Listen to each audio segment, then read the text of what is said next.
À propos du rôle du père, je me replace encore une fois dans les années 1970. Est-ce que vous ne pensez pas que le féminisme a joué un rôle dans les demandes des femmes qui venaient avec leur mari et qui voulaient que leur mari reste avec elles? Il me semble qu'il y a eu le courant majoritaire du féminisme dans les années 60-70, ça a été un féminisme égalitaire qui voulait que les hommes assistent donc à l'accouchement, qu'ensuite ils s'occupent du bébé, à part quasiment égale avec la femme, même si c'était une pure fiction. Donc est-ce que vous ne pensez pas que c'est ça qui a amené ce mouvement auquel vous avez été confronté? Alors, il est certain que la participation du père du bébé, c'est une attitude qui s'est développée rapidement, d'une façon, on peut dire, inattendue, à un certain moment. Et on peut se demander quels ont été les principaux facteurs à l'origine de ces nouveaux comportements. Il y en a sans doute plusieurs, ce n'est pas contradictoire. Il m'a semblé, à l'époque, et quand j'y repense rétrospectivement, il m'a semblé que c'était avant tout, au début, une adaptation à une situation nouvelle, en ce sens que les femmes accouchaient dans des hôpitaux de plus en plus grands, que c'était une concentration des accouchements dans de grands hôpitaux. Ça va de pair, on pourrait dire, avec l'industrialisation de l'accouchement. Ça, c'est un fait presque historique. Vous voulez dire la solitude que vivaient les femmes dans ces grandes maternités hospitalières? Bien, c'était une situation nouvelle, se trouver dans un environnement inhabituel. Pour beaucoup de femmes, l'environnement hospitalier était inhabituel, au milieu de gens qu'elles ne connaissaient pas. Donc on peut expliquer qu'au milieu de sages-femmes qu'elles ne connaissaient pas, souvent la sage-femme était devenue un membre de l'équipe médicale. Donc il semble que ce soit à l'époque le facteur déterminant, à une époque où aussi la famille s'était réduite à la famille nucléaire. C'est un fait très important, ça, du XXe siècle. Et il y a un autre facteur qui me paraît peut-être important rétrospectivement, c'est que les gens ont eu de plus en plus des voitures automobiles et que le père du bébé, c'était le chauffeur de la voiture. Donc c'est lui qui amenait la femme à la maternité, puis après la femme disait est-ce que je peux garder mon mari avec moi, quoi faire du mari. Donc il y a tout un contexte. Alors dans quelle mesure il y a en même temps un contexte conceptuel, les effets de mouvement comme les différents mouvements féministes, c'est très difficile à évaluer. On ne peut faire que des hypothèses. Mais ce qu'on peut observer, c'est que c'est un phénomène qui est survenu rapidement et à peu près partout dans le milieu industrialisé, mais pas toujours exactement à la même époque. Pas toujours à la même époque et pas toujours à la même vitesse. Et on peut apprendre beaucoup, d'ailleurs, de différences internationales. Il y a certains pays qui ont été en retard pour accepter la participation habituelle du père du bébé. C'est le cas, par exemple, de l'Irlande. En Irlande, c'est seulement à la fin des années 1980, c'est-à-dire parce que 20 ans après ce qui s'est passé dans les autres pays d'Europe occidentale, que les hommes ont été acceptés dans la maternité. Ça, c'était l'effet de la pouvoir, en quelque sorte, du professeur O'Driscoll, qui, tant qu'il a été en exercice, s'est toujours opposé à la participation des pères. Donc ça, l'Irlande est un exemple. C'est un pays aussi très catholique. C'est un pays très catholique. Il y a eu aussi un retard, si on peut dire, en Hollande. En Hollande, où il y a toujours eu, et encore maintenant, près d'au moins 30% d'accouchements à la maison, on peut dire que jusqu'en l'an 2000 à peu près, c'était encore, malgré tout, semble-t-il, d'après ce que j'ai compris en bavardant avec beaucoup de sages-femmes hollandaises, en essayant de comprendre, c'était encore souvent selon la tradition que ça se passait. C'est-à-dire que pendant l'accouchement, très souvent, l'homme était occupé dans la maison, ou voire il allait au bistrot, puis la femme qui accouchait était avec la sage-femme, l'aide-sage-femme. C'était encore une histoire de femmes. La Hollande n'était pas très réceptive jusqu'à une date récente aux théories qui venaient de l'extérieur. aux théories qui sont à la base de beaucoup d'écoles d'accouchement naturel. On ne parlait pas d'accouchement naturel, on mettait son bébé, si on voulait, à la maison.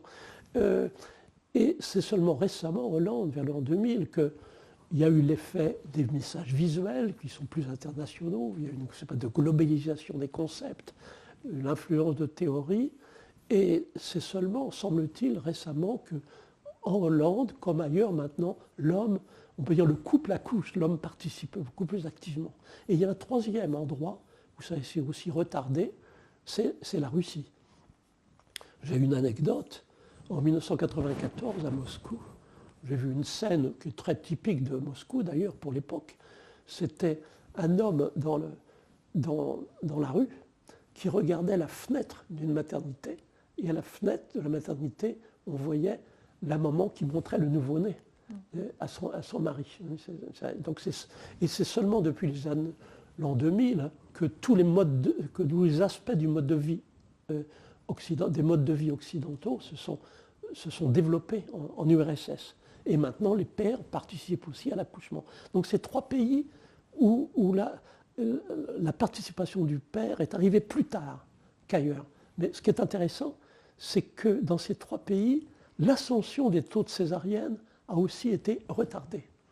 Jusqu'à la fin des années 80, les taux de césarienne irlandais étaient extrêmement bas. On disait c'est à cause de active management of labor, c'est-à-dire une technique qui consiste à contrôler la vitesse de l'accouchement activement par des médicaments.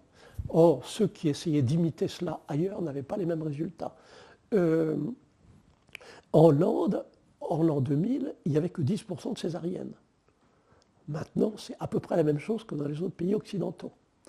En Russie, jusqu'en l'an 2000, les taux de césariennes étaient inférieurs à 10%. Maintenant, c'est la même chose qu'en Europe occidentale.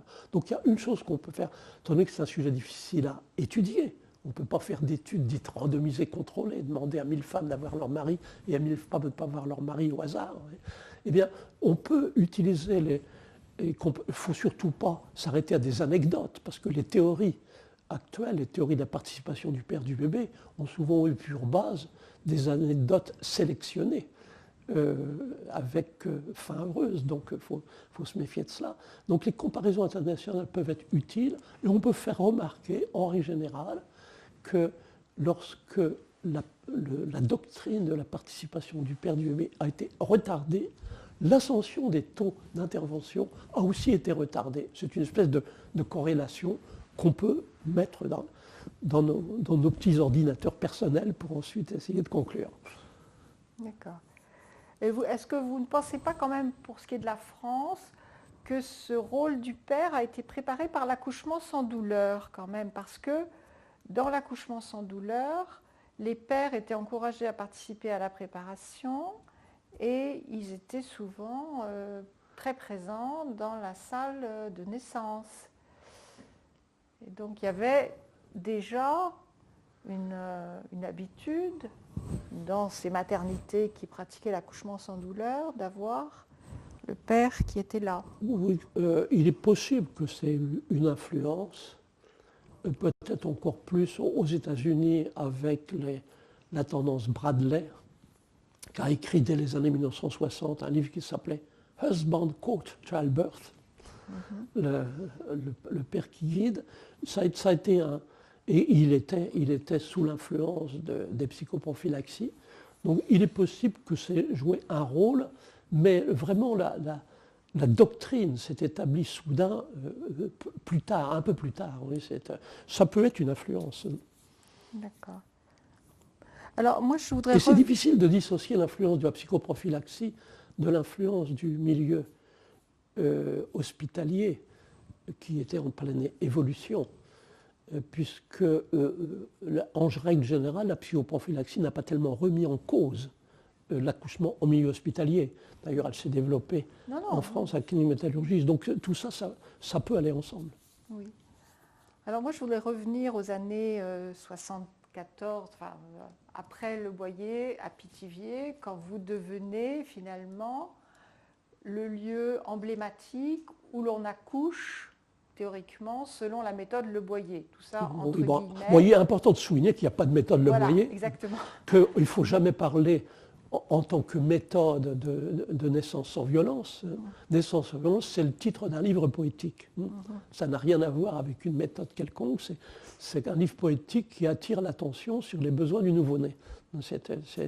Donc voilà, Dans lequel le père n'est pas du tout présent d'ailleurs. Hein. Ah bah non, surtout les bras pas. poilus qu'on voit dans bah, les ce sont photos, ceux de la c'est couchère. ceux de Le Boyer. C'est ça. C'est pourquoi le fait qu'on, surtout dans les films, le film de Le Boyer, c'est bien sûr c'est une façon de poser des questions sur les besoins du bébé, les besoins du nouveau-né. Il a des besoins en quelque sorte analysés, besoin de chaleur, besoin de protéger de la lumière, de caresses, de peau, de douceur, donc un bain, etc. Mais il est certain que quand je vois ça rétrospectivement, ça pouvait distraire d'une question essentielle qui était l'interaction mère-nouveau-né. Moi, j'ai encore cette vision de nouveau-né qui tournait la tête dans le bain donné par le père ou par une employée, comme si vous voulez, mais où est ma mère? Je veux dire qu'à partir du moment où j'étais complètement libre, c'est-à-dire m'occupant de naissance à la maison, dans un hôpital, même si on est le chef de service, on n'est pas libre. On est obligé de tenir compte de l'attitude de chacun. À Pithiviers, tout le monde était très attaché au bain, ça faisait partie du bain. Mais à partir du moment où j'étais libre, je me suis occupé de naissance à domicile, je n'ai pas un seul exemple de bébé qui a eu un bain dans l'heure qui suit la naissance. J'en ai pas un seul exemple. Parce que je vivais cela comme une façon de séparer la mère du nouveau-né.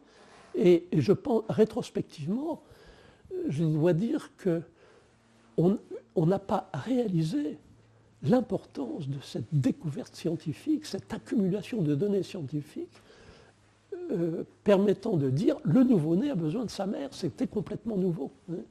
Et on a été distrait par le phénomène Le Boyer. Rétrospectivement, on peut dire ça, on a été distrait et on n'a pas réalisé le pouvoir de la science moderne. Au contraire, c'était une démarche qui ne se voulait pas scientifique. Alors qu'aujourd'hui, finalement, on ne peut compter que sur la science moderne pour renverser les conditionnements culturels. On est obligé, maintenant on est dans le piège, on est au pied du mur, on peut pas, c'est plus possible. Pensez que dans quelques années, si on ne change pas de direction, la césarienne sera la façon la plus habituelle de mettre au monde un bébé. Déjà aujourd'hui, l'intervention médicale la plus fréquente, de loin, c'est la perfusion d'ocytocine synthétique. Ce qui veut dire les femmes ne sont pas capables de libérer l'hormone naturelle. Il faut la remplacer. Donc, et ça veut dire ça remplace les hormones de l'amour. Voilà où nous en sommes aujourd'hui. Donc là maintenant, on est obligé rétrospectivement d'oser dire ce qui n'est pas toujours facilement accepté. Donc, vous avez pratiqué le bain à Pithiviers. Disons qu'à Pithiviers, les femmes de service, sages-femmes qui avaient lu Le Boyer, étaient très attachées au bain. Dès qu'un bébé naissait, elles étaient contentes d'aller remplir la petite baignoire. Oui. Et c'était un plaisir pour ces femmes de donner le bain au bébé. Ça, oui. Moi, personnellement, ça ne m'empêchait pas de me poser des questions. D'autant plus que... Mais c'était quand même sous le regard de la mère, la baignoire était à côté. Sous le regard de la mère, mais on avait l'impression, mais pourquoi pas le bébé dans les bras de sa mère? Oui, c'est un petit peu l'impression que personnellement j'avais. Bon, ceci dit, je ne voulais pas être autoritaire, mais en même temps, j'étais très au courant des avancées scientifiques, parce que je connaissais personnellement des gens comme Jay Rosenblad, qui étudiait les effets comportementaux d'hormones, Marshall Klaus et John Kennel, qui avaient étudié les effets d'un contact de peau à peau mère nouveau-né, sont venus nous rendre visite à Pithiviers. Oui, ils m'ont invité aux États-Unis, je les ai connus. Donc j'étais très au courant à l'époque des avancées scientifiques. Et mes propres questions étaient relatives beaucoup plus à l'interaction mère nouveau-né. Le nouveau-né qui a besoin de sa mère, la mère qui a besoin de ses nouveau-nés. On a été un peu distrait de ce que nous apportait la science à l'époque. Alors, dire quelle est la part de ce qui a été positif ou négatif, c'est très difficile de l'évaluer, mais rétrospectivement, on peut dire, surtout, ça ne nous a pas permis de réaliser l'importance de découvertes scientifiques. On on les a méconnus. Quand je dis quelle est à votre avis la plus grande découverte scientifique de la deuxième moitié du XXe siècle, personne ne dira « Ah, on a découvert qu'un nouveau-né a besoin de sa mère ». Ça ne viendra à l'idée de personne. Or, c'est peut-être important. Et c'est d'autant plus important qu'aujourd'hui, on est dans la même situation à propos des besoins de base de la femme qui accouche. Il faut aussi redécouvrir. Il faut avoir confiance dans la physiologie moderne pour ça. Elle est puissante. Oui, alors je voulais aussi revenir à quelque chose qui a été inventé dans la décennie 70, qui n'est pas dans le Boyer non plus, qui est le fait de faire couper le cordon ombilical au père. Est-ce que vous avez pratiqué ça à Pithiviers? Oui, alors il est certain que dans les années 1970, quand la doctrine de la participation du père du bébé s'est établie, on a dit pourquoi pas faire couper le cordon au père. Est-ce que vous vous souvenez qui a introduit ça? Enfin, avec quelle logique? C'est venu comme cela, c'est une demande qui s'est précisée à l'époque, qui va de pair avec la participation du père. On veut faire participer le père, qu'est-ce qu'il peut faire? Tiens, il peut couper le cordon. Alors l'effet négatif de cela, c'est d'entretenir un vieux conditionnement selon lequel couper le cordon, se dépêcher de couper le cordon avant la délivrance du placenta, c'est une nécessité physiologique. Alors qu'à l'origine, c'est un rituel. Ça fait partie des façons de séparer la mère du bébé immédiatement. C'est comme ça va de pair avec des croyances, comme le colostrum est mauvais pour le bébé, comme la mère ne doit pas regarder les yeux de son bébé parce que les mauvais esprits pénétreraient dans le corps du bébé. Comme où il faut vite langer le bébé de façon serrée, il n'y a pas de contact de peau à peau. Tout ça, ça va ensemble. Eh bien, la section du cordon, ça fait partie de tous ces rituels. Eh bien, dire on va faire couper le cordon par le père, c'est renforcer ce conditionnement culturel, qu'il faut que quelqu'un soit là pour couper le cordon. Tous les milieux culturels ont transmis des croyances et des idées, et qu'on pourrait faire des conditionnements culturels, et l'effet a toujours été le même. Une femme n'a pas le pouvoir d'accoucher par elle-même. Quelqu'un doit être là. Par exemple, là où il y a des mutilations génitales traditionnelles, rituelles, avec des cicatrices périnéales, des infibulations, etc., il faut que quelqu'un soit là pour couper le périnée, sinon le bébé ne peut pas venir. Il faut que quelqu'un soit là pour couper le cordon. Il n'y a qu'à voir, pour réaliser quel point ces conditionnements sont profonds, il n'y a qu'à voir le vocabulaire. On dit toujours qu'on parle de la personne qui a accouché la femme ou accouché le bébé, mis au monde. Et il n'y a qu'à voir même les racines des mots. L'obstétrique, ça vient du latin obstetrix, c'était la sage-femme. Obstare, oui. Ça veut dire vous ne pouvez pas accoucher s'il n'avait pas une aide en face de vous. Voilà. Ce sont et ce conditionnement culturel ancien, qu'une femme n'est pas capable d'accoucher, qu'il faut que quelqu'un soit là, ça a des effets très profonds actuellement. Quand par hasard, aujourd'hui, une femme accouche vite, facilement, rapidement, facilement, par exemple, elle est à la maison, elle accouche avant l'arrivée de la sage-femme ou avant l'arrivée de l'ambulance, ça pourrait être une très belle expérience. Pas de perturbation, c'est rapide, c'est facile, il n'y a pas de médicaments, il n'y a pas eu besoin de médicaments, ça devrait être une très bonne expérience. Le plus souvent, ça se passe en pleine panique. Le père est en pleine panique parce qu'il se dit « moi je ne sais pas couper le cordon, je ne sais pas quoi faire ». Comme le conditionnement culturel, il faut que quelqu'un soit là pour faire quelque chose. Donc voilà. Alors c'est pourquoi il est tellement important aujourd'hui de nous tourner vers la physiologie qui nous dit « mais on ne peut pas aider un processus involontaire ». Mais il y a des situations qui peuvent l'inhiber. Et il faut protéger la femme qui accouche de ces situations. C'est le nouveau paradigme. Mais en fait, dans aucune société traditionnelle ou autre, les pères n'ont coupé le cordon ombilical. Ça n'a jamais été le rôle du père. La plupart des sociétés ont eu pour rituel de se dépêcher de couper le cordon. Oui, pas toutes. Il y en a qui attendent que le placenta soit il y a des exemples, c'est ça. Il y a des exemples, il y a des diversités, mais habituellement, d'ailleurs, le père n'était pas là. Donc, Donc, je m'interroge sur comment est-ce que c'est arrivé dans notre société hyper médicalisée c'est arrivé dans les années 70 avec cette demande occasionnelle de la participation du père du bébé. Je sais pas si. Et de là, on l'a étendu, puisqu'il est là, on va l'occuper. Oui. C'est comme ça. Historiquement, c'est comme ça que ça s'est passé. Historiquement, le père était là et Oui. on va l'occuper. À propos du rôle du père, moi j'ai une anecdote un peu décalée par rapport à tout ce que vous nous racontez. Il se trouve qu'on m'a raconté que dans les lycées en classe de 4e, dans les années 70, il y avait de l'éducation sexuelle en cours de sciences naturelles. Alors c'était plus les histoires des fougères, etc. Mais on projetait un film qui avait été fait par le Centre national de documentation pédagogique qui montrait un accouchement très réaliste, vraiment vu du côté du sexe de la femme, de l'enfant qui sort, enfin de tout. Et le jeune collègue qui m'a raconté ça m'a dit que dans toute sa classe, et des classes mixtes, les garçons avaient été horrifiés de tout ça, parce que c'était extrêmement technique, enfin pas du tout, il n'y avait pas de jolie musique ou de petites fleurs, de chants d'oiseaux, etc. Que la prof avait bien essayé d'expliquer après, mais que ça n'avait pas marché. Et que tous les hommes de cette génération avaient été traumatisés par ce film et qu'aucun n'avait voulu assister à l'accouchement de sa femme. Donc c'est assez...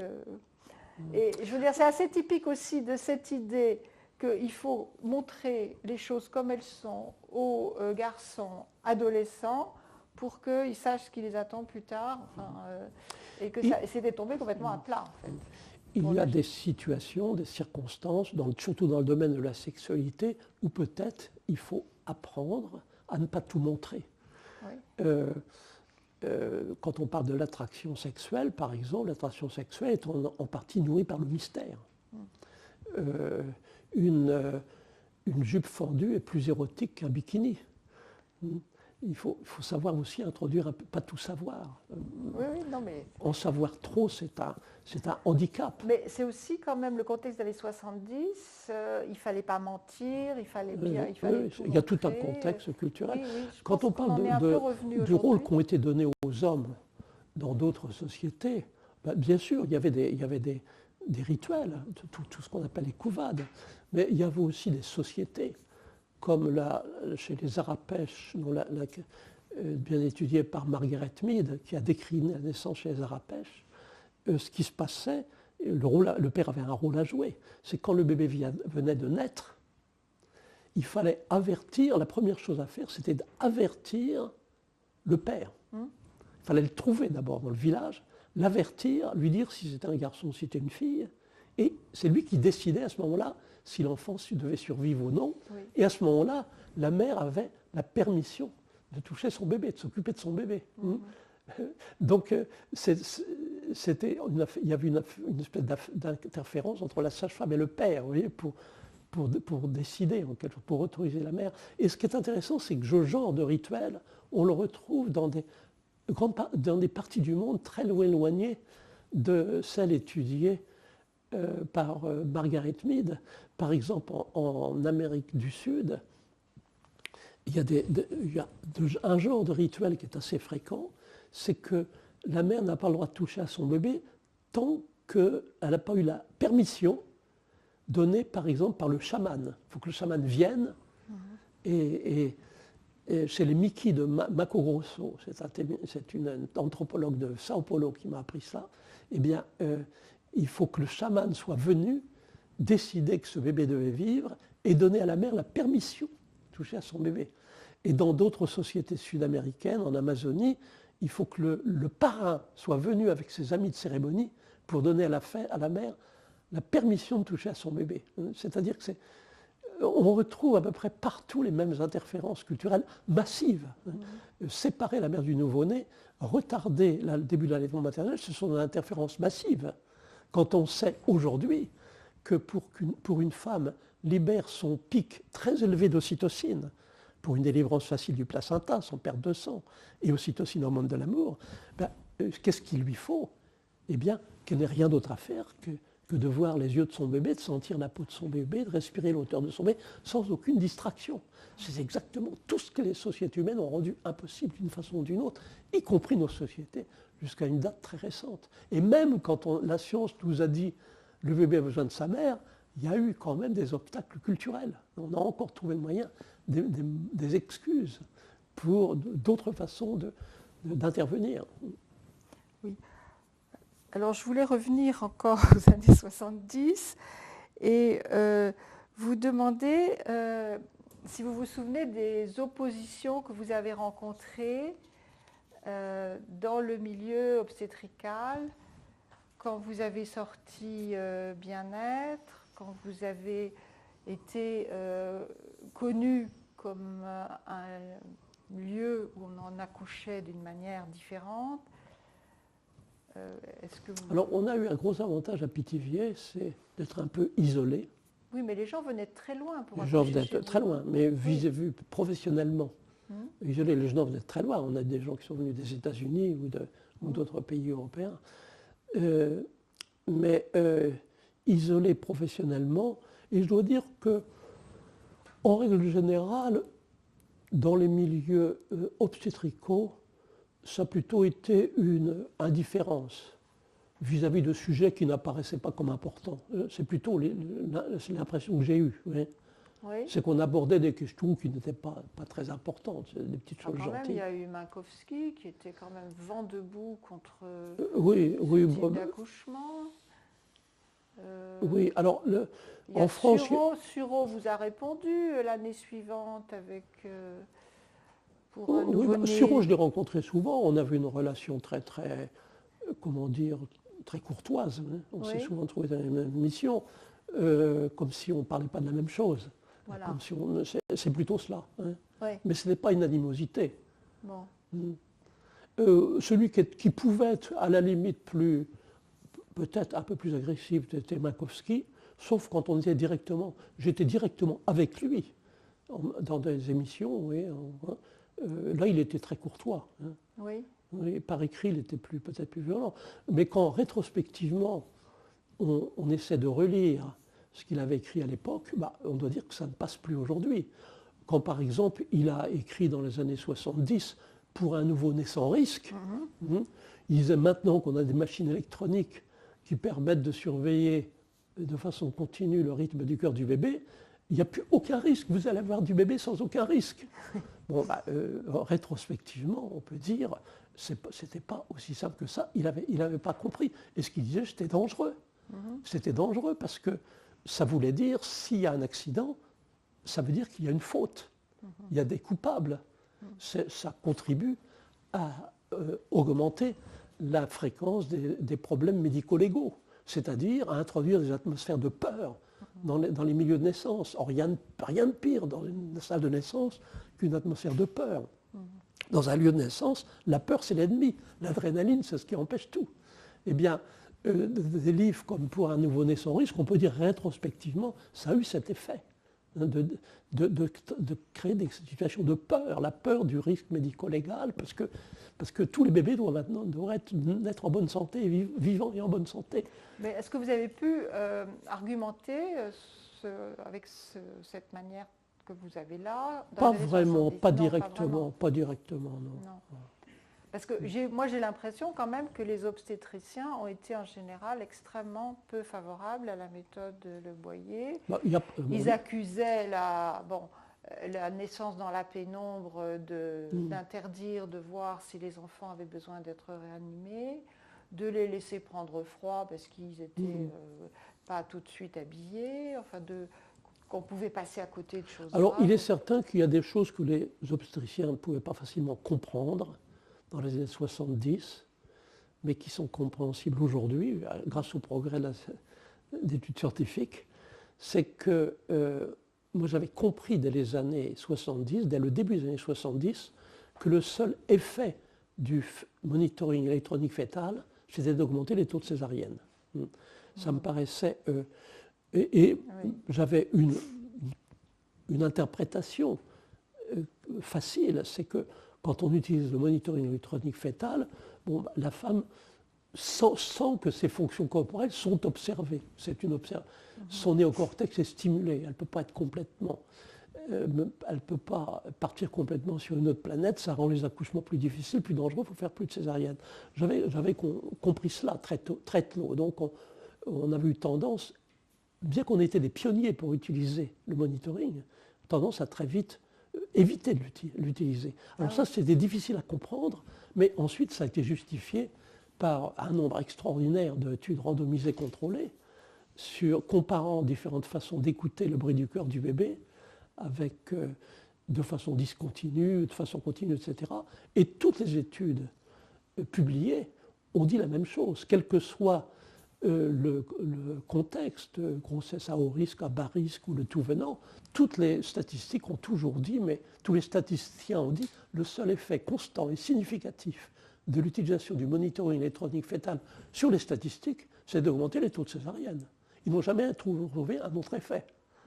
Donc notre attitude, qui était encore un peu intuitive, ensuite a été justifiée. Il y a beaucoup de connaissances qui étaient intuitives dans les années 70 et qui sont faciles à expliquer dans le langage scientifique d'aujourd'hui.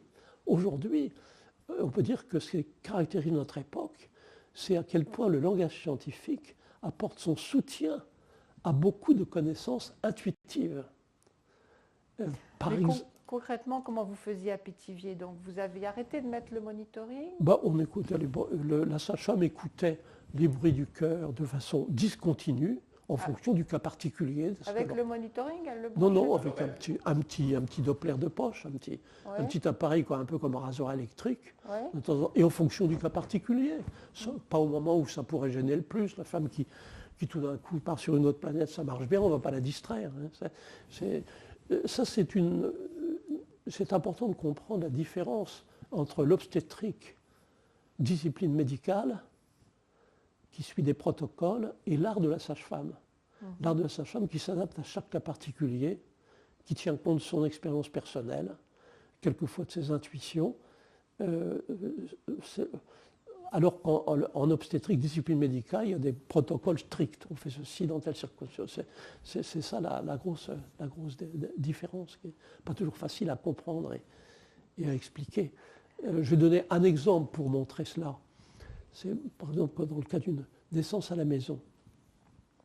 Imagine une femme qui est dans sa propre salle de bain ou sa chambre à coucher, personne d'autre alentour qu'une figure maternelle expérimentée, silencieuse, vécue comme une personne protectrice, sage-femme, doula, etc., personne d'autre.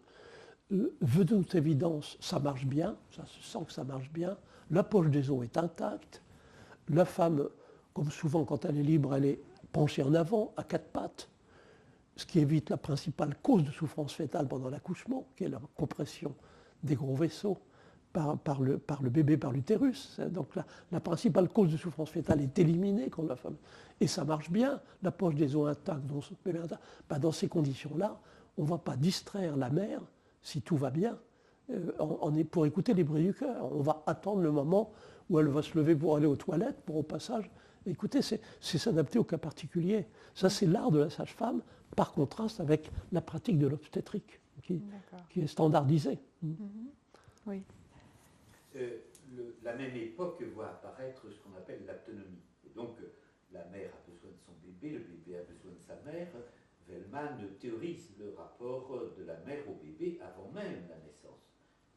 Quel est votre positionnement lorsque Velleman fait connaître les conclusions de sa réflexion sur le rapport entre la mère et le bébé? Alors, il est intéressant d'évoquer des termes, des concepts qui ne passent pas les frontières. Et en règle générale, en France, on aime bien les mots savants d'origine grecque. Mais ces mots savants d'origine grecque ne passent pas facilement les frontières. Alors un bon exemple, c'est autonomie. Bon, avant, il y a eu la sophrologie, il y a eu la végétothérapie, il y a eu la psychoprophylaxie. Tout ça, en France, on aime ces mots savants d'origine grecque et on pratique selon une des méthodes annoncées par ces mots sophistiqués. Ce qui est intéressant, c'est que le point commun entre tous ces mots, c'est qu'ils ne passent pas les frontières. On peut se demander pourquoi.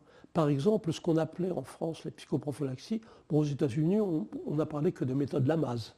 C'est simple. Il faut des choses simples. On n'a jamais parlé de sophrologie. Ce n'est pas connu pratiquement, bien que ce soit un Colombien qui a introduit ça quand il était à Barcelone. La sophrologie, c'est un mot absolument qui n'a pas passé les frontières. Puis quand on explique dans les pays de langue anglaise ce que c'est, on s'aperçoit que c'est entièrement contenu dans ce qu'ils appellent hypnosis, une des variantes de hypnosis. C'est un petit peu la même chose pour aptonomie. Mais bon, l'aptonomie, ça veut dire la sorte du toucher, un mot savant d'origine grecque, aptos c'est grec, etc., etc. Et là encore, c'est un mot qui n'a pas franchi les frontières. Mais quand on analyse un petit peu le contenu, on s'aperçoit que, oui, tout ce qui est dans l'aptonomie, ça se fait aussi ailleurs, mais sans le mot savant. Par exemple, dans les pays dans la langue anglaise, on parle beaucoup de touching, de touch for health, des choses comme ça. Oui. Il y a visualisation qui est un petit peu inclus dans l'aptonomie.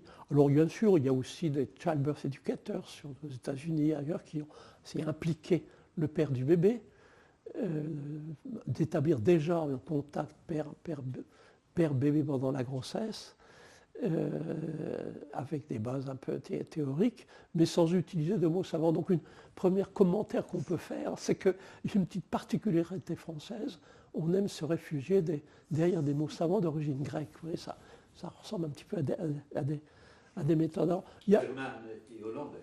Oui, il est hollandais, mais c'est en France, quand il est habitant dans les Pyrénées, qu'il a vraiment été connu et qu'il a développé sa façon de voir les choses. Et son nom. Oui, Son ça. nom à la pratique. Oui, ça. Il y a une chose c'est que ça contribue beaucoup à renforcer en France la doctrine de la participation du père, active du père. Il y a quelque chose d'artificiel. Quelque chose d'artificiel, d'impliquer. Spontanément, les pères ne s'intéressent pas de la même façon. Oui. On a une tendance aujourd'hui à vouloir établir des liens directs père-bébé qui sont un peu symétriques des liens directs mère-bébé. Par exemple, dans les années 70, les scientifiques nous ont parlé de période critique dans l'attachement mère-bébé dans l'heure qui suit la naissance. Période critique, pourquoi? Parce que la mère et le bébé sont dans un état hormonal très spécial qui ne se reproduira jamais. Ocytocine, endorphine, prolactine, etc. Noradrénaline pour le bébé. C'est critique pour la mère et pour le bébé. Les théoriciens ont voulu établir une espèce de lien père-bébé qui serait symétrique, qui serait un peu la même chose. Mais c'est tout à fait artificiel parce que le père du bébé n'est pas à ce moment-là dans un état hormonal particulier. Il y a une situation qui est très mal connue, très mal comprise, du moins très mal connue, mais qui m'intéresse beaucoup et qu'on pourrait ajouter à ce que nous avons dit précédemment à la participation du père du bébé. C'est qu'aujourd'hui, quand je suis encore impliqué dans une naissance à domicile, habituellement, ma présence a surtout pour effet de rendre l'accouchement légal, parce que je suis inscrit en tant que médecin. Mais habituellement, le plus souvent, je reste avec le père, ailleurs dans la maison, je l'occupe dans la cuisine, je trouve des sujets de conversation, et je laisse les deux femmes seules. Donc c'est la femme qui accouche et personne d'autre que une doula expérimentée, silencieuse, vécue comme une figure maternelle protectrice. Alors dans ce contexte d'une naissance à la maison, la femme mettant au monde le bébé et le placenta, avec personne d'autre alentour qu'une figure maternelle silencieuse, une mère, une figure maternelle silencieuse, vécue plutôt comme un agent protecteur. Eh bien, il y a une scène qui m'a beaucoup intéressé, c'est ce qui se passe lorsqu'on introduit le père du bébé après la naissance du bébé et la délivrance du placenta. Alors le père arrive et la réaction, presque toujours la réaction, c'est « Oh, je suis fier de toi ». La fierté fier de sa femme, l'admiration pour sa femme, en même temps admiration pleine de renforcée par le mystère, ce qui s'est passé. Le bébé est né, le placenta est né. Je dois dire que ça me fait penser à l'époque où il y avait des déesses. Vous voyez, il y a du mystère. Et on sent dans cette situation qui est pratiquement inconnue dans notre monde, que dans ce cas-là, ce qui va se développer, c'est un attachement du père pour le bébé par un amour renforcé ou une admiration renforcée ou un respect renforcé pour sa femme. Voilà, c'est un autre scénario. C'est complètement différent de ce dont avaient rêvé les théoriciens des années 70 qui parlaient de liens d'attachement père-bébé symétrique à l'attachement mère-bébé. C'est un autre scénario complètement inconnu dans notre monde. Et ça vaut la peine de parler de cela, et ça vaut la peine de souligner une chose, et qui est un effet de la doctrine actuelle de la participation du père du bébé, c'est qu'aujourd'hui, les pères des bébés sont pratiquement toujours là. Lorsque les bébés arrivent, la plupart sont là, mais la plupart des femmes n'accouchent pas par elles-mêmes. La plupart des femmes n'accouchent que grâce à une assistance pharmacologique, une perfusion d'ocytocine, une péridurale, une césarienne. Qu'est-ce qu'apprennent ces jeunes hommes? Qu'est-ce qu'apprend la génération d'hommes qui actuellement a des bébés? Ils apprennent que les femmes ne sont pas capables d'accoucher. En réalité, voilà ce qu'ils apprennent.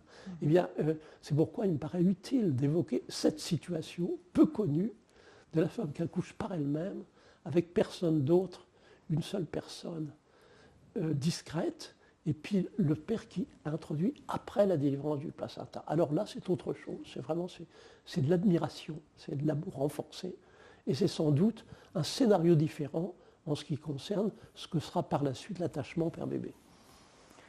Oui, alors moi je voulais revenir encore aux années 70 et vous poser une question sur le fait que vous avez été une sorte de vedette tout de même dans le monde de l'accouchement dans ces années 70, qu'on allait à Pithiviers comme on allait à Lourdes un peu, enfin, pour avoir une naissance qui soit une vraie fête, enfin une naissance liberté, un miracle, oui. Le Boyer disait que Pithiviers était devenu la Mecque. Voilà, voilà. Bon, alors je voulais savoir si vous aviez eu beaucoup de lettres de femmes qui avaient accouché à Pithiviers et qui vous remerciaient, qui vous décrivaient leur accouchement ou qui vous demandaient des conseils parce que vraiment elles ne pouvaient pas venir à Pithiviers. Bon, ça, il y en a eu oui, alors je voulais savoir des centaines, des milliers. Où elles sont. Et encore récemment. Oui, alors est-ce que vous les avez quelque part? Il y a beaucoup, non, je ne vais pas me garder ce très souvent. À l'époque, il n'y avait pas d'ordinateur, on ne gardait pas ça dans les dossiers. Mais j'ai encore de temps à autre des échos. Et je peux vous donner un exemple très récent. C'est que samedi matin, je parlais à Montpellier à un congrès de psychothérapeutes et il y a une femme qui se trouvait là, qui fait partie de la conférence et qui m'a évoqué la naissance de ces deux bébés à Pithiviers, je crois 79 et 82, et comment elle avait eu un premier contact avec la maternité de Pithiviers. Elle me racontait cela. Elle me racontait qu'elle était arrivée pour voir cette maternité dont elle avait entendu parler, et puis elle entendait chanter. C'est ce qui s'est passé. Or, il se trouve, d'après ce qu'elle m'a dit, qu'à ce moment-là, moi, je suis sorti d'une pièce, la pièce où on chantait. Je lui ai demandé si elle cherchait quelque chose, et après avoir bavardé, je lui ai dit, vous devriez entrer et chanter. Donc, c'est pour dire que très souvent, rétrospectivement, j'ai beaucoup d'échos de femmes qui parlent de... Oui. Bon, il y a toujours des variantes individuelles, bien entendu, ce n'est pas standardisé. Non, mais si vous voulez, parce que j'ai l'exemple, vous avez entendu parler de Grantley Dick Red, qui est Oui, j'ai écrit la préface de la dernière édition de son livre. Voilà. Vous savez peut-être qu'il a reçu beaucoup de lettres de femmes qui avaient lu son livre, à qui il a donné des conseils. Il y en a un certain nombre qui ont accouché sans médecin à la maison, simplement avec le livre à la main. Et ces lettres ont été données par aide au Wellcome Institute de Londres, où elles ont été exploitées par une historienne. Et donc il est sorti un livre qui s'appelle Post-War Mother, qui est vraiment une source très très intéressante pour les historiens. Donc je voulais savoir si il y avait la même chose du côté de Pithiviers. En fait, j'ai jamais pensé tellement à garder des archives. Une des raisons, c'est que quand j'étais à Pithiviers, c'est seul médecin pour 1000 naissances par an. Vous étiez souvent de garde alors? Je ne sais pas comment. Je ne savais pas ce que c'était que ne pas être de garde. Oui. Pendant de nombreuses années, je ne savais pas ce que c'était que de ne pas être de garde. Donc, Bien, oui, vous pouvez vous appeler n'importe pendant quand. de nombreuses années. Ouais, ouais. Déjà, ça commençait à Tizi-Ouzou. Ouais. J'étais dans l'hôpital jour et nuit. Donc, et à Pithiviers, pendant des années, je n'ai pas pris de vacances. J'étais travaillé, j'étais là 365 jours par an, jour et nuit. Donc, Oui, ça paraît donc, impensable. j'avais aujourd'hui. autre chose à faire que de... Ouais. souvent et puis, peut-être que ça fait partie aussi de ma nature, d'être en général plutôt tourné vers l'avenir, de penser comment préparer l'avenir. Et puis, je n'ai pas tendance à tellement garder des archives. Non, mais vous auriez pu les mettre dans un carton Oui, et en oui, partant de Pithiviers, Oui, en faire oui. quelque chose. Bon, Non, mais non, j'ai pas... c'est pas resté dans les Non, archives non, de ça l'hôpital non plus. reste occasionnel et je n'ai pas tellement gardé. Non, bon, mais c'est un petit peu dommage pour les Je n'avais pas pensé à cette question d'historienne. Oui, voilà. Sinon, oui, vous parlez aussi dans les articles des cahiers du nouveau-né, cette expérience. Bon, qu'est-ce que vous pouvez en dire d'ailleurs de l'expérience des cahiers du nouveau-né? Parce que vous avez été très présent dans les 8 numéros. Bien, oui, les cahiers du nouveau-né, c'était collectif. Oui, oui, c'était un collectif où il y avait à la fois des médecins, mais aussi des anthropologues, des gens de disciplines assez différentes, des psys. Oui, Il y avait des parents aussi. Dans les journées. Oui, pas dans le comité de rédaction. Non, mais dans les journées. Ah oui, il y avait deux choses différentes. Il y a le groupe qu'on a créé en 1975, Le GREN, oui. qu'on appelait le GEN, le GEN Groupe d'abord, d'études du nouveau-né, Oui, qui se réunissait à l'hôpital de Saint-Cloud oui. à l'origine, Oui, qui ensuite est devenu le GREN, oui, oui. parce qu'on s'est aperçu qu'il y avait déjà un GEN, groupe de recherche d'études du nouveau-né. Et donc c'était des réunions à peu près mensuelles, où très souvent au début on s'asseyait en cercle, et il n'y avait pas de sujet. On parlait comme ça de ce qui nous venait par la tête. Et puis après ça serait structuré. Donc alors ça c'est les comités de rédaction des cahiers du nouveau-né, c'est une émanation du GREN en quelque sorte. Oui. C'était des gens qui faisaient partie du GREN et qui ont décidé de publier des livres collectifs. Donc vous avez beaucoup participé à ces On numéros, était oui. toujours à la réunion du comité de rédaction, Oui. et dans chaque livre, j'ai publié moi-même un article, Oui. dont un qui est un peu on pourrait dire, assez amusant. C'est le livre le collectif qui s'appelle L'Aube des Sens. Oui, l'Aube des Sens. Oui. L'Aube des Sens, Oui. on s'était réunis pour parler du développement des fonctions sensorielles. Alors on avait discuté. Qui peut parler du développement du système auditif? Qui peut parler du toucher? Qui peut écrire sur un expert sur la vue, etc., etc., etc. On avait fini les 5 sens, vous voyez, les 5 sens, c'est ça, prêts à partir. Et quand presque tout le monde était prêt à partir, le sens du goût, le sens de l'odorat, etc. Et à ce moment-là, quand tout le monde est parti, j'ai dit, et le système vestibulaire? L'oreille interne, le plus primitif de nos organes des sens, qui nous donne la notion de position du corps, l'équilibre, qui nous permet. Et le système vestibulaire. Personne n'avait pensé, on dit toujours les 5 sens, on ignore le plus primitif de nos organes des sens. Primitif ontologiquement et phylogénétiquement, c'est le système vestibulaire. Alors j'ai dit, et le système vestibulaire? On était déjà debout, prêts à partir. Alors ils m'ont dit, bon, écoute, tu le fais le chapitre. Et alors ce qui fait que j'ai fait un chapitre qui s'appelle « Et le système vestibulaire ?» pour l'interrogation. C'est une petite anecdote à propos des cahiers des nouveau-nés. Oui, d'accord. Il y a Est-ce que ça vous a apporté ces réunions pluridisciplinaires, ce contact avec des gens qui n'étaient pas exactement... C'est toujours intéressant de réunir des gens qui ont des horizons différents. Il y avait un numéro où on a fait quelque chose peut-être assez nouveau aussi, c'était le numéro sur la prématurité. Oui.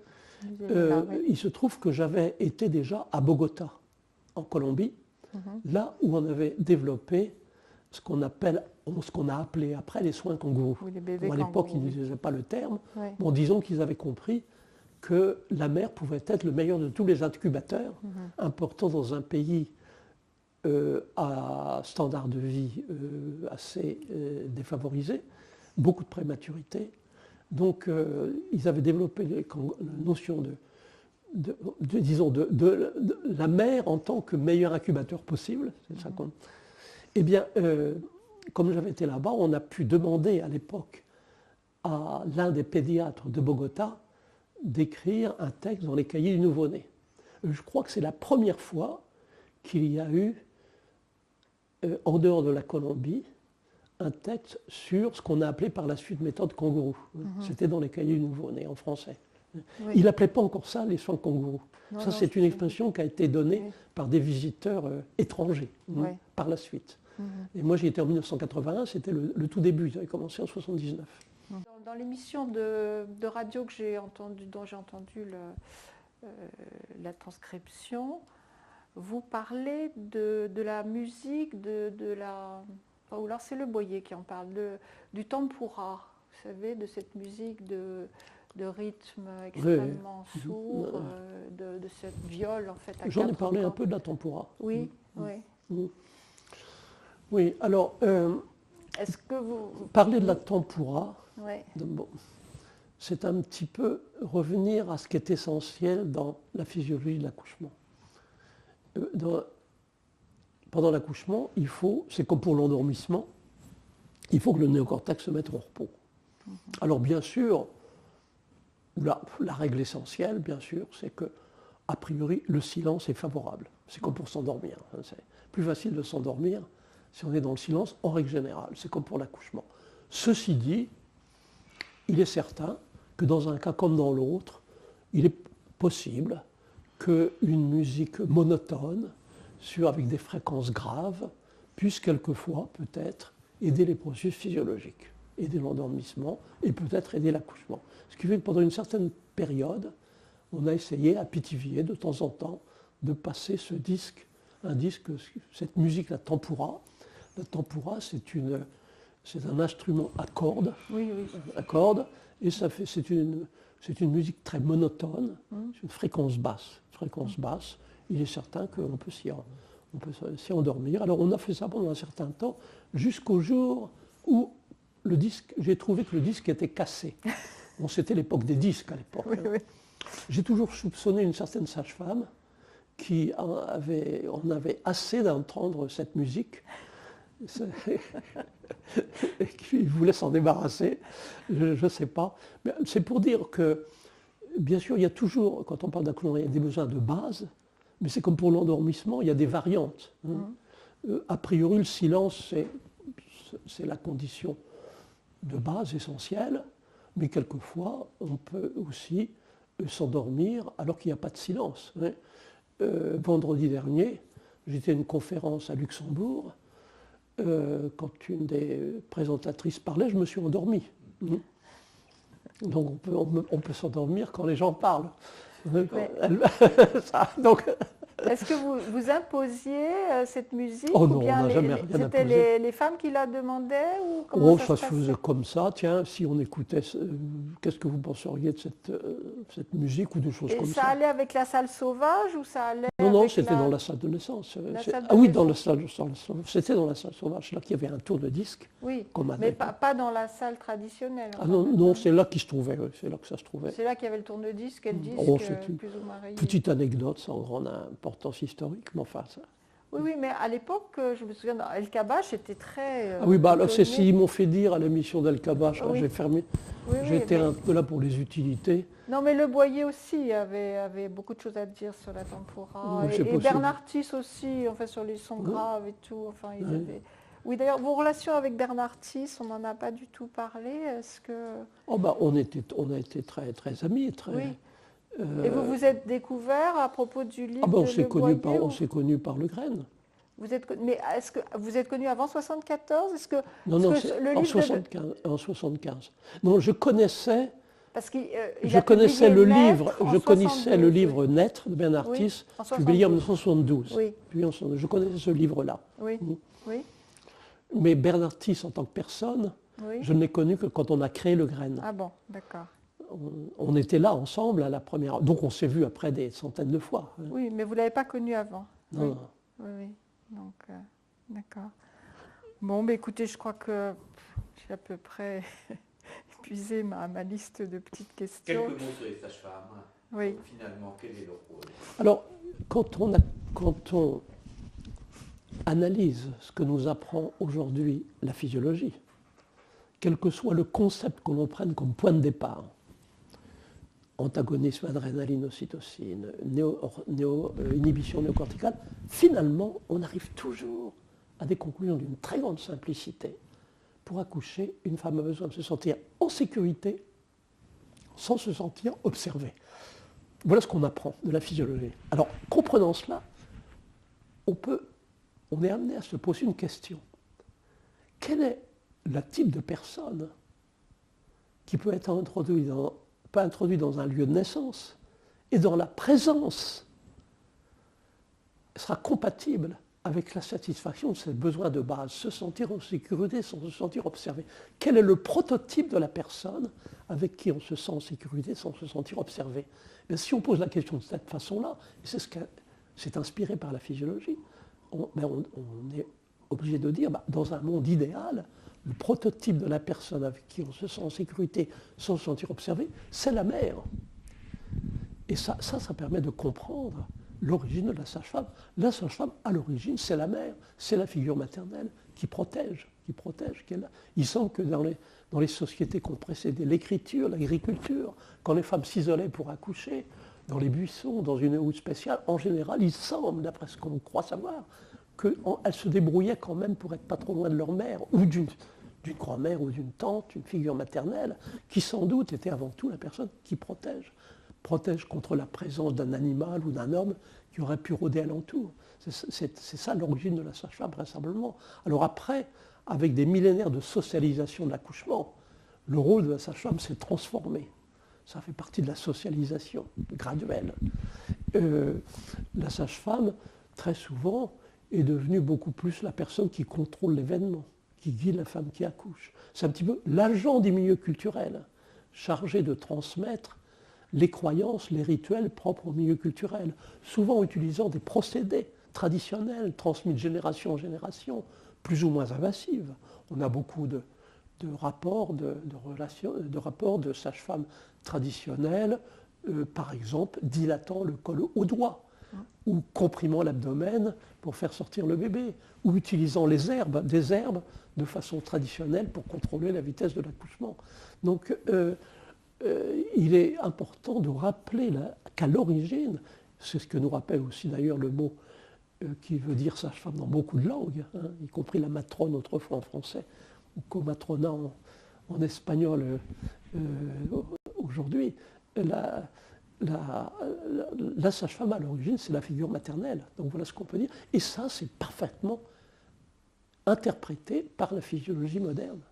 Le besoin de se sentir en sécurité sans se sentir observé, c'est la maman.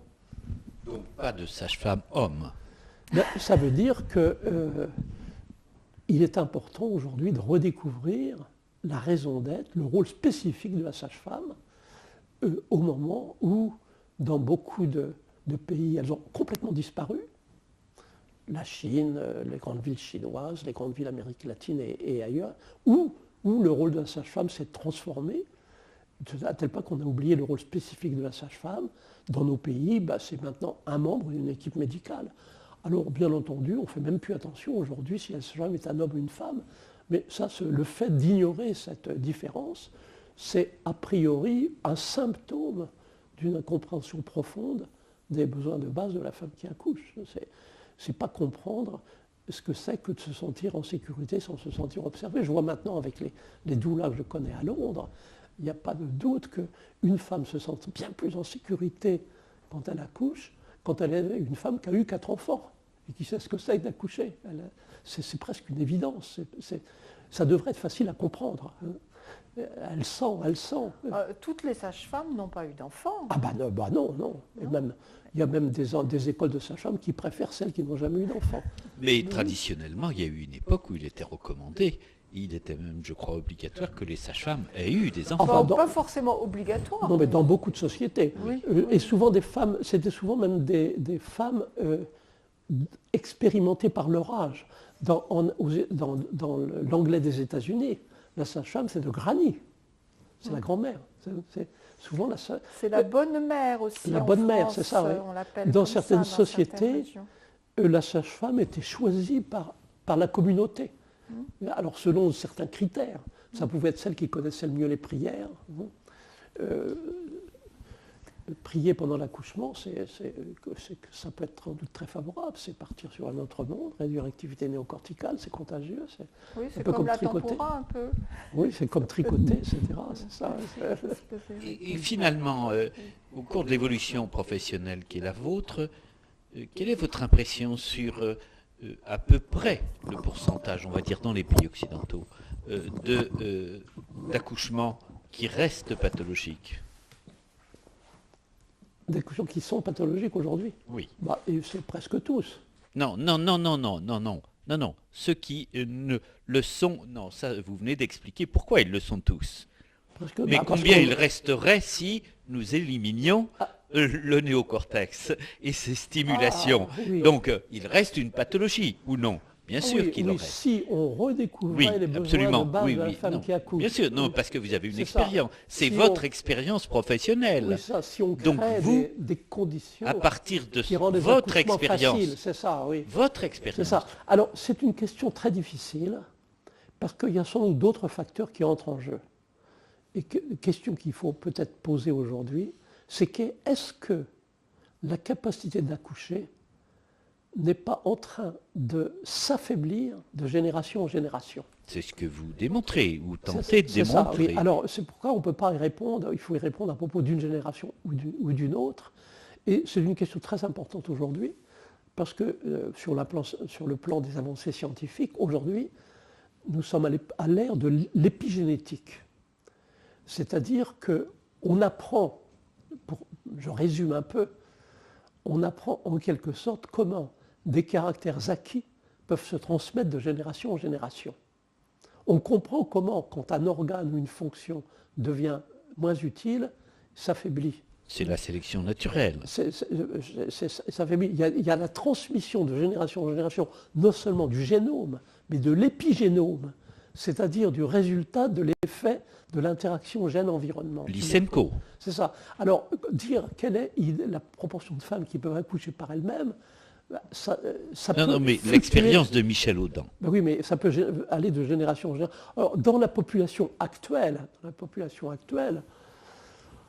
il me semble que si vraiment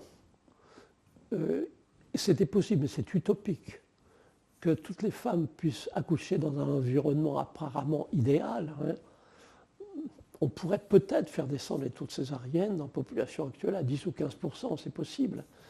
Mais il n'y a pas que les césariennes qu'il faut prendre en considération. Les perfusions de cytocine synthétique, c'est de loin l'intervention médicale. Bien sûr, mais c'est de tout ça. C'est ça, oui.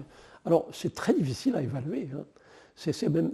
On est plutôt dans l'ordre de la question qu'il faut poser, et non pas de la réponse qu'on peut apporter. Là, aujourd'hui, nous sommes dans des situations nouvelles, il faut formuler de nouvelles questions, il ne faut pas se précipiter pour formuler des réponses. Merci.